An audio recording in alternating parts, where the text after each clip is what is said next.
Hello everyone, আসসালামু আলাইকুম। Welcome back to our channel tricky cook. আমসত্ত্ব সাধারণত পাকা আম দিয়ে তৈরি করা হয়, তবে আজকে আমি আপনাদের দেখাবো কাঁচা আম দিয়ে কিভাবে আমসত্ত্ব তৈরি করতে হয়। আর এই আমসত্ত্ব আপনারা একবার বানিয়ে পুরো বছর সংরক্ষণ করে খেতে পারবেন। আজ আমি দুটো ভিন্ন স্বাদের আমসত্ত্ব তৈরি করে দেখাবো, তাহলে চলুন শুরু করা যাক। আমি আজকে 1 কেজি পরিমাণ আমের আমসত্ত্ব বানাবো, তাই প্রথমে আমি আমগুলোর পরিষ্কার পানি দিয়ে ধুয়ে নিয়েছি এবং একটি পিলারের সাহায্যে আমের খোসাগুলোকে ছাড়িয়ে নেব। এবার একটি গ্রেটারের সাহায্যে আমগুলোকে একটু গ্রেট করে নেব।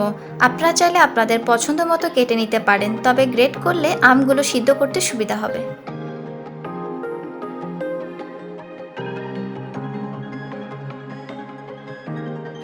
এবার আমগুলোকে সিদ্ধ করতে হবে, এই জন্য প্যানে সামান্য পরিমাণ পানি দিয়ে দিচ্ছি। খুব বেশি পানি দেওয়ার প্রয়োজন নেই, কারণ আমগুলো সিদ্ধ করার সময় আমগুলো থেকে পানি এমনিতেই বের হবে, আর এই পানিতেই আমগুলো সিদ্ধ হয়ে যাবে।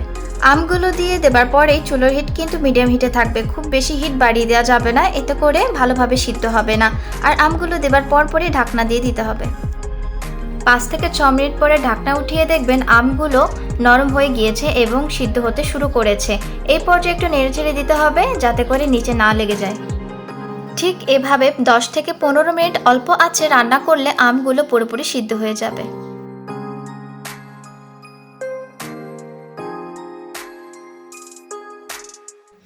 যখন দেখবেন আমগুলো সিদ্ধ হয়ে সম্পূর্ণ নরম হয়ে গিয়েছে, তখন আমগুলো তুলে ফেলতে হবে। এবার একটি স্ট্রেইনারের সাহায্যে সিদ্ধ করা আমগুলোকে ছেঁকে নেব, এতে করে আমসত্ত্বের টেক্সচার অনেক মসৃণ হবে। আপনারা চাইলে ঠান্ডা করে ব্লেন্ড করে নিতে পারেন। বন্ধুরা, দেখতেই পাচ্ছেন ছাকার পরে আমের পাল্পগুলো কতটা স্মুথ হয়েছে, আর এটাই আমরা আমসত্ত্ব বানাতে ব্যবহার করব। এবার মিডিয়াম হিটে আমের পাল্পগুলোকে কুক করতে হবে। এর সাথে দিয়ে দেব 1 চা চামচ বিট লবণ, আর সাথে দিয়ে দিচ্ছে 1 কাপ চিনি, আর চিনিটা দিবেন আপনাদের স্বাদ অনুযায়ী। আমি যে পরিমাণ আম ব্যবহার করেছি তার জন্য 1 কাপ চিনি পারফেক্ট ছিল। আর আপনাদের আম যদি বেশি টক হয় তবে আপনারা আপনাদের টেস্ট অনুযায়ী কমিয়ে বাড়িয়ে নিতে পারেন। এবার সব কিছুকে খুব ভালো করে মিশিয়ে নিতে হবে এবং অনবরত নাড়তে হবে। মিশ্রণটিকে ততক্ষণ পর্যন্ত রান্না করতে হবে যতক্ষণ না মিশ্রণটির কালার চেঞ্জ হয়ে আসছে। 10-12 মিনিট মিডিয়াম হিটে রান্না করার পরেই দেখবেন মিশ্রণটির কালার চেঞ্জ হয়ে গিয়েছে এবং মিশ্রণটি ঘন হয়ে গিয়েছে। এই পর্যায়ে নামিয়ে নিতে হবে। এবার একটি ছড়ানো পাত্রে সামান্য পরিমাণ সরিষার তেল মাখিয়ে নিচ্ছি, এতে করে আমসত্ত্ব শুকানোর পরে তুলে ফেলতে সুবিধা হবে। এবার আমি তেল মাখানো পাত্রে অর্ধেক পরিমাণ আমের মিশ্রণটি ঢেলে দিচ্ছি, আর এই কাজটা আমের মিশ্রণটি গরম থাকা অবস্থাতেই করতে হবে। মিশ্রণটি ঢেলে দেবার পরে একটু নেড়েচেড়ে ঘুরিয়ে ঘুরিয়ে দিলেই দেখবেন মিশ্রণটি পুরো পাত্রে সমানভাবে ছড়িয়ে গিয়েছে। আর এটা হলো টক মিষ্টি ফ্লেভারের আমসত্ত্ব। এবার আরেকটি ফ্লেভার তৈরি করে নিচ্ছি। বাকি মিশ্রণটিতে সামান্য পরিমাণ চিলি ফ্লেক্স আর ভাজা জিরের গুঁড়ো দিয়ে 2-3 মিনিট নাড়াচাড়া করলেই তৈরি হয়ে যাবে টক মিষ্টির ঝাল ফ্লেভারের আমসত্ত্ব। এবার আরেকটি ছড়ানো পাত্রে একইভাবে আমের মিশ্রণটি ঢেলে দিচ্ছি।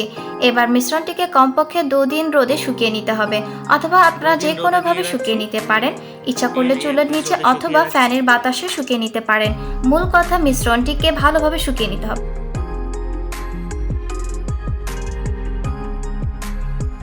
আমি অলরেডি 2 দিন শুকিয়ে নিয়েছি, এবার আপনাদের তুলে দেখাচ্ছি।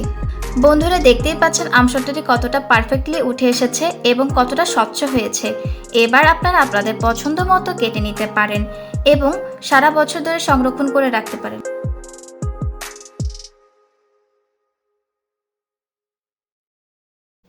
আমার ভিডিওটি যদি আপনাদের ভালো লেগে থাকে তাহলে অবশ্যই লাইক করবেন, কমেন্ট করবেন এবং সাবস্ক্রাইব করে আমার পাশে থাকবেন। ধন্যবাদ।